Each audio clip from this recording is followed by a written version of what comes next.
Welcome to Samba Samba. Enjoy the video. You start by opening Instagram and locating the story you want to remove your view from. Tap to view the story, then tap the three dots or the story username to reveal settings. Once done, check whether you are following that account. Instagram shows different options depending on follow status. Make sure to act now because once you close the story, the available privacy controls like blocking or muting will differ. Next, decide which action matches your goal. Mute, restrict, or block. You can mute the user's story to stop seeing it and to remove future notifications. This doesn't erase past views.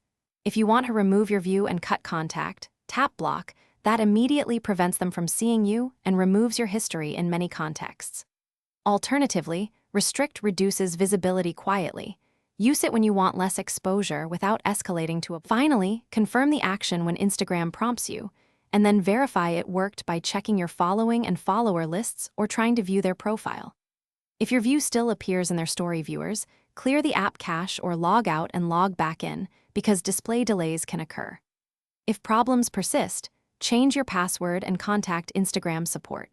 Make sure to explain the exact steps you took so they can investigate delays or sync issues. Thanks for watching. Consider subscribing if we helped you.